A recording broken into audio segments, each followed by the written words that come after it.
Today I'm going to be taking you through the repaint and hairstyling of this Creeproduction Clawdeen wolf doll.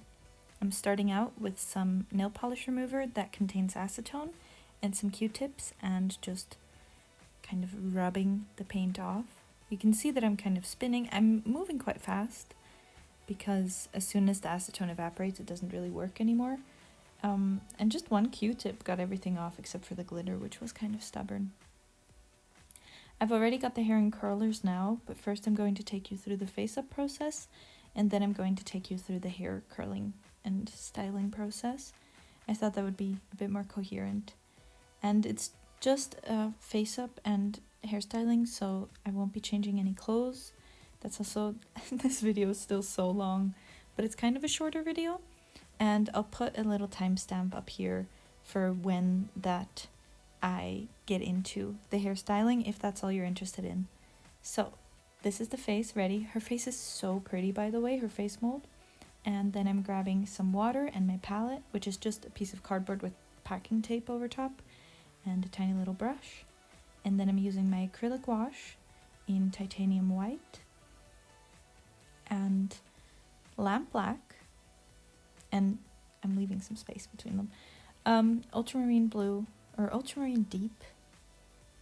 I showed it to the camera, but okay. And orange yellow. And then also I think I use pure red as well. Yeah, there she is. This is basically just a set of primaries. Oh, here's an example of other paint that I've also used, the Amsterdam acrylic ones. That works fine as well, I think. Just acrylic paint is nice, and then I'm using matte medium. My color palette here is kind of a set of primaries and black and white, but I leaned them all warm-toned because I feel like Clawdeen is a warm-toned gal, and I also wanted to make sure I could mix a good orange and a good purple. I mixed this like desaturated lilac-y brown color, and I'm just sketching out the shapes on her face. And this is usually my first step, just to ensure that I get symmetry. And I use a color quite close to the skin tone often, just so that it's easy to cover up any mistakes and I don't need to worry about like covering up really dark lines later on if I don't like the sketch that I did. And then I'm going in with a deep, slightly desaturated brown to fill in her irises, just to make sure that I like the shape of those and the size of those and the placement. And then I'm going in and sketching in her lash line. I wanted her to still have a similar vibe to Generation 1 Clawdeen, but just be in kind of my own style, my own reimagining. I've wanted this doll since I was maybe like 12 years old, and I graduated last summer. I'm in the Northern Hemisphere. I graduated last summer, and the Creeproductions were restocked and they were here in my country. So I bought one, and then now I'm finally getting to her repaint. And at this point I was quite happy with her face. I was at this point nitpicking the shape of her irises. And I left this clip in real time. You can see that it's really quite a slow process. I think her repaint took me like 3 hours in total. And a lot of that was just sitting hunched over trying to perfect tiny little lines. And I do think I should buy smaller brushes, but these have been serving me quite well until now. I got these brushes from Jackson's Art Supply, by the way, and they came in a big pack. I think they're sold as detail brushes. And once I'm happy with the irises and the shape of the lips as well, I'm going in with white to fill in the scleras. And this already makes such a difference. I don't think my face-ups often look... Okay, I'm tooting my own horn, but I think my face-ups often take a while to look nice. And her, I actually love this very simple version of her. Now I'm going in with quite a warm dark brown to go over the sketch that I did for her eyebrows. And I'm just carefully tracing along it. You can see this one is actually sped up. So even though I'm going quite slow, this is sped up. And you can see that I'm kind of scratching on the lines almost. And part of this is that I'm still gaining confidence in my ability to paint thin lines. But part of it is also just that if I put too much pressure on this brush, it'll become too wide of a line. And so I need to be really careful with my pressure. And you can also see that I'm leaning my pinky finger on her torso, and that helps stabilize me and make sure that I get all the paint where I want it to go. Now I'm going over her irises again, as if they're not even enough, and her lips. I think now you're gonna watch me just finish her lips. For her lips, the original Creeproduction has this dark burgundy color that looks great, but it doesn't really appear anywhere else in her color scheme, which I thought was interesting. And I decided that I wanted to bring some of the peach that's in her color scheme into her face, and I thought a peach to brown gradient lip would look really nice. So that's what I'm attempting here. And to achieve a gradient with acrylic paints on such a small scale is kind of tricky, but what I was doing, if you can look at my palette, you see that I've got all of these mixes that are like slightly different tones of one another, and I'm just applying a slightly thick coat of it onto her lips and then going over it, over its edges with then a slightly browner color, and then going in again with a slightly peachier color. And I'm now also using that peach to kind of draw a star in the middle of her iris. And that's also just to give it some texture and to again bring that peach back into her color scheme. Because she has a color scheme of mostly browns, black, and then like a slightly light purple, and then peach with gold accents. And the peach, aside from I think her socks and her little tank top, don't really come back anywhere. So that's why I'm bringing it into the face up so much.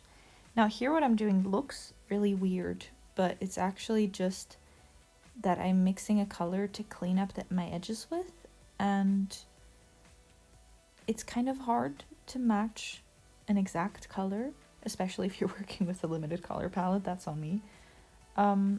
But the other thing is that most paints dry a slightly different color than they are when wet.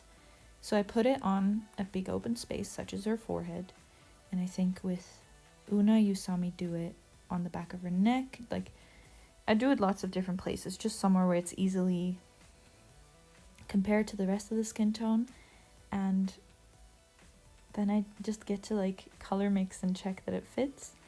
And then I cleaned up around her eyebrows, and now I'm going in with, I don't think it's a black just yet. I'm using a black for the pupil now, but I'm using a really, really dark purple to outline her eyes and give her eyelashes. She looks a bit crazy right now. And now I'm going in with a black.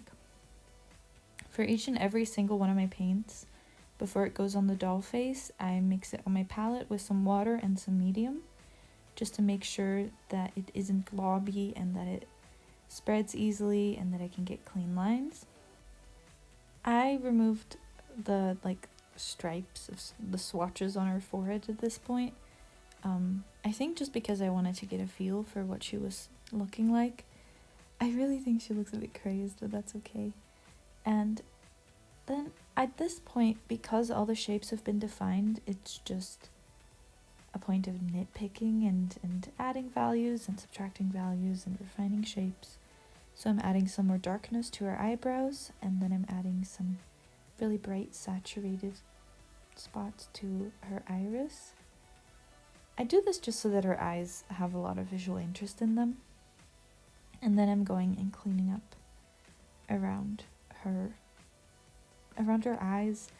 I usually like to leave a little line of like unbroken skin right by the outer corner of the eye, and I also try and make the eye crease as thin as possible. I actually was having a bit of trouble at this point keeping her symmetrical, but I also go in and cover her crease in a whole different color, so it's really fine. It's really a lot of going back and forth, but I enjoy using my acrylic wash, one because it's matte, which is nice, and it makes it easier to photograph if you ignore the fact that I always douse both their eyes and lips in gloss. But I also like that I get to just cover up my mistakes rather than remove them. And I like that I don't need to like use toxic materials and go outside, and I wouldn't be able to do face ups during winter right now if I tried to use Mr. Super Clear or a similar sealant, because those don't work well in the cold. So those are why I like using acrylic paint for face ups, and whether I keep trying to recommend people that they can do it, because the gold standard seems to be to use pencils and MSC, but I just don't want to. So while I've been blabbing away, I added eyelashes and then covered those with a line of purple above her eye, like thick purple eyeliner, or maybe even, would you call that? No, it's not a cut crease. I don't remember my makeup terminology. But basically, oh, that's a funny clip. I went in and cleaned up around the edges, cleaned up her eyelashes. These bits I did off camera because I just really needed to have my face up close, because these things are so detailed and my brushes aren't small enough and my hand isn't steady enough, and it's just, you know, it's so funny that they're in slow motion. Yeah. Here you can see with the like skin colored bits that I actually made them into kind of eyelash shapes as well on her lower lash line. I think that looks cool. I think that looks nice. I like adding little details like that you maybe might not notice, but it makes the cleanup look a bit more intentional. And then I added her little fangs, and I also added a pink waterline. And so that's, at this point I decided her face up is finished, and this is what I use for glossing the eyes. And I also use it for glossing the mouth sometimes, but sometimes I just put on matte medium if I don't want the lips to be glossy. And for this Clawdeen, I actually covered everything up to her eye crease, just because it made the color more vivid of her thick purple eyeliner, and I wanted that. And then with 2 thick layers of gloss, is this the second layer? This might be the 3rd layer. Either way, after a couple thick layers of gloss, this is her face up done, and I really like it. I'm really happy with it. I think her attitude looks right for the character. I like the shape of her eyebrows. I like the delicateness of the strokes in the front. I like the shape of her lips. I like the color of her lips. Very happy with this. So I'm going to let the gloss dry, and then we're going to put her clothes back on. So now there's a bit of a continuity error, because we're gonna, after I put her clothes on, go back to how that I did her hair, but bear with me for now. I just wanted to talk for like a short little bit about how much I like the G1 outfits. Some of them are quite simple, but Clawdeen has so many pieces and layers and different textures, and I just think that's great. I just think that's wonderful. I am gonna say it, 12-year-old me had really good taste, and now she gets to live vicariously through me. Onto the hair. I drew a little diagram of what Clawdeen's scalp looks like. I'm guessing this is kind of the shape, the spine shape. Imagine it wraps around the head, and then there's these open spots where her ears are, and I drew her little face. And I thought I would do this just to kind of give you an idea of how I do the partings, because I did not film that, but I also think it's really hard to film. So first of all, what I use to part the hair is like a thick needle. And this one's also kind of blunt. You still want it to be small enough that it can go in between the hair plugs so that you can easily separate it. So I often, if like the plugs are like this, and then on the part line, of course, the plugs are really close together. If that's the plugs and a part goes like here, I will just use the needle to find my way through and then kind of lift it and make a hole so that I can separate the partings, if that makes sense. And I use a needle because it seems to work better than a comb. It's easier on the small scale. So then I sketched out her hairline, which you can imagine is very small plugs. Then there's the larger plugs, and she has a side part as well, so that's also denser plugs right there.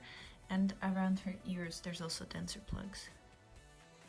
So I think I had 22 different partings, which means 11 pipe cleaners. Because I had my pipe cleaners, I split them in half, and this area here was directly in contact with the scalp. Hope this still makes sense. Here's again an example of the pipe cleaner, and I fold it in half and put this right up against the scalp so that one section goes on this side and another section goes on this side. So I often start with dividing the hair kind of in half. Because she has a side part, the divide goes like this. And you can tell 11 is an uneven number. One of the first ones I did was here in the front with her bangs. So there was this first one and the second one. And when you curl around the pipe cleaner, the hair often goes, or I always make the hair go around it this way, and then the other one also goes around it this way. So if you have the pipe cleaner, the hair goes in this direction, curling around it, and then the other one goes in this direction, so that the hair at the part goes in opposite directions, because that looks prettier. Then I think what I kind of did is divide that in half again, so then we have 1 accounted for, so we have 10 more, so then each has 5. I think I divided it about here, and then I don't remember it exactly, but so this is quite a thick section because it has the part line here and the side here. I think this was a section that I combined with this. And then here, split that in half, and then you can make this a section and this a section. I made this section smaller because it's right up against the part line. And then you do that again here. And then I think this is 1, 2, 3. So we have two more pipe cleaners. So this could be a section. And then this can be a section. This looks so messy. And then do it kind of, you can see how I kind of divide the large space into a smaller space. So then maybe this could be 2. So then I'd split it maybe like this, and then make this one and make this one. Split this in half, 1, 2, and then we have 3 left here. So then I'd probably go like this, 1, 2. So then this is 1, this is 1. Probably split this like this, and then this last one goes here, like that. And like that. Is this ideal? No. This is maybe a bit confusing, but so then the same, here's 1 pipe cleaner. Oh, how did I do this? This is 1 pipe cleaner, this is 1 pipe cleaner, this is a pipe cleaner, this is a pipe cleaner, and then this is a pipe cleaner, this is a pipe cleaner, this is a pipe cleaner, this is 1, this is 1, and this is 1. So you've got 1, 2, 3, 4, 5, 6, 7, 8, 9, 10, 11. Perfect. And 22 sections. And I try, and if this part of the pipe cleaner, this part, is where these lines sit, I always try and have the prongs facing the way that I want the hair to kind of be facing. So often away from the face, so kind of this direction. With this one it can go there. The ears get kind of in the way, so you go like this.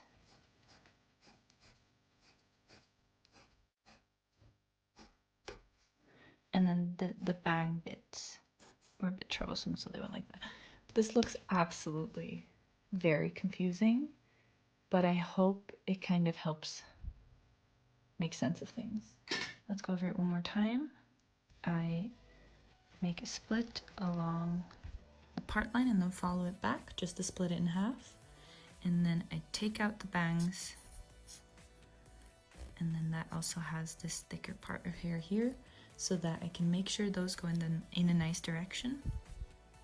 And then because she has the ears on top of her head, I make some splits around her ears just to give her easier sectioning. So you can see now it's been split in half, the bangs have been separated, and then split into quarters. This part I split in half. This part I split. Did I do that? Oh, right. This one I actually took here, those two pieces. This one I split it in half here with those two in half. Because each pipe cleaner can take 2 pieces of hair. I found that easier than when you put a pipe cleaner around the hair like this. If this is the hair, wait.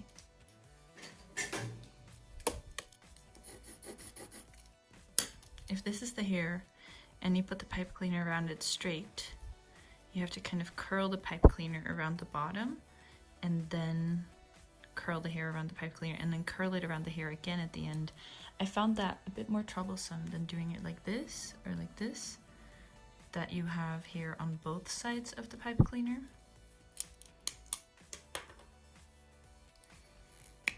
I really hope my explanations help clarify it because my drawing looks so messy. Then here's again the, what's that called? The hairline, plus the hairline around the ear. And I took this bit in front of her ears and split that in half to make for one pipe cleaner. Split that, split that. You kind of want to try and make even sections so that the curls, when it comes to going all the way around the head, are evenly sized. I hope that makes sense. Once you've got all your hair sectioned off into partings, you want to start wrapping it around the pipe cleaners. And I'm using a piece of ribbon because I thought it would be easier to understand. And you can see that I'm wrapping it, kind of keeping the strand straight and in the same direction, and then wrapping it kind of over itself and around the pipe cleaner.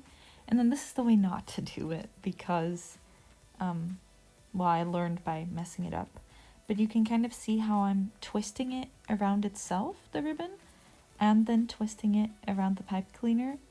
And this was the first time that I tried to curl hair that I did it like this. And it just came out really, really messy and really, really tangled. So don't do it like that. So now I'm using Twyla to give you an example again. So imagine, same as the ribbon, this is the bad one. So I'm twisting it first. I'm twisting the strand of hair and then I'm twisting it around the pipe cleaner, but you can see it almost looks a bit like a rope the way it's twisted. And then I secure it with the pipe cleaner at the end, but it doesn't really, it doesn't work like this. So then the right way to do it, I've found, is to try and keep the strand flat, like in the same direction. I hope you can see it all right. And I kind of wrap it around itself or over itself so that I can fit more hair onto one pipe cleaner. But you just want to try and keep it as flat as possible, like twisting it as little as possible, just to make sure that you get nice curls at the end rather than a mess. And then once you're at the end, you twist the pipe cleaner around and it's really secure. And I hope you can see the difference here. And also how the pipe cleaner holds onto the head, which is nice. And then here we have Clawdeen. You saw this at the start of the video. Her hair is entirely sectioned and put into the pipe cleaners. And I'm going to take Got To Be Glued waterproof styling gel. And I've made it a little mixture with water and a good amount of the gel so that it's really like kind of a sticky mixture, but it's still very watery. And now I'm using a kind of large round synthetic brush to brush this mixture everywhere on the hair. I'm brushing it on the very tips, I'm brushing it on every little part that's bent or twisted around the pipe cleaners. And I'm also putting it on the little bits near the scalp that aren't necessarily twisted in the pipe cleaners, but are still her hair. And I'm doing this, oh, did I tell you? I'm doing this so that the curls stay better. However, I did this on Una as well. She has, at this point, been boil washed. So the steps are to section the hair, to twist the hair around the pipe cleaners, boil wash her, which I just put her in a cup of boiling water for like a while, and then washed her under cold water for a bit to really set the curls in place. And then I let that dry, and then I go in with the styling gel. And I just cover her whole head and let that dry again. And then we get to see the results of our hard work. We get to unwrap the curl. And you can see, because we just twisted it around the pipe cleaner, not around itself, I can just kind of do the reverse of what I did at the start. And then we have a bouncy little spirally little twirly curl. And I just did that around the whole head. You can see that I can kind of speed up once I get the hang of it. And I always start at the back so that if I mess up, it's not too obvious. And while I'm doing this, you might be able to tell that the hair looks a bit like powdery. That is just the dry gel sitting on top of the hair, and that will disappear as we separate the curls, because we're not going to leave it like this. Now that it's like this, I'm going to go in and trim off all the uncurled ends.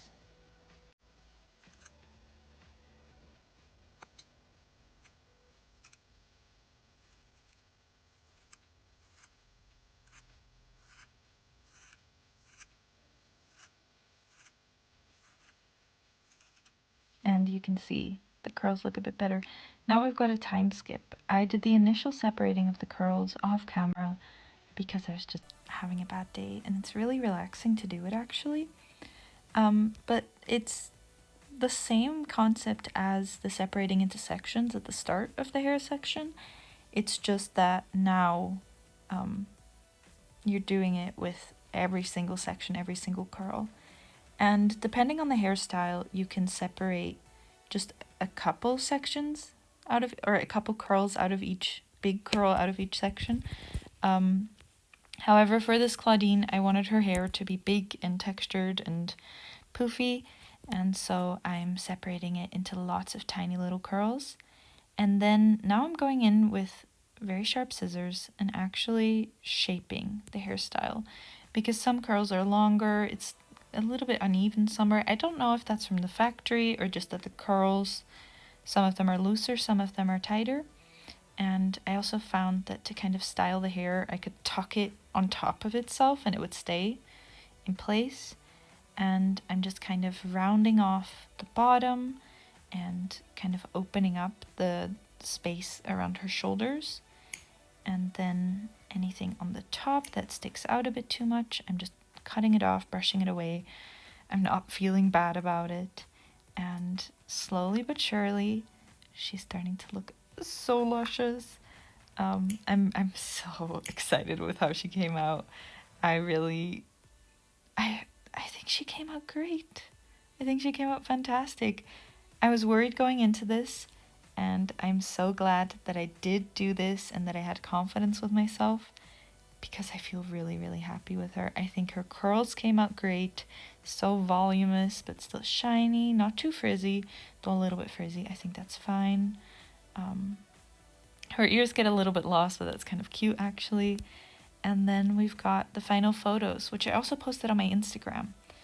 And I just sorry, I'm absolutely tooting my own horn so much, but feel free to let me know in the comments if you agree with me or if you don't. What do you like? What do you not like? Did I have any helpful tips? I hope I did. That's why I tried to go so into detail. Because I got some questions about the pipe cleaner curls, so I thought it would be nice to share about that. And I also see a lot of people on the custom doll subreddit that talk a lot about painting with acrylics. And so I wanted this to be an easy resource for people to return to. Thanks for watching. I hope you enjoyed. If you want to, you can leave a like. If you want to see more of me, you can subscribe, but that's up to you. And I will see you hopefully very soon, because here's the plan for the next video. I want to make a girlfriend for Lottie, and she is based off of a certain pink insect.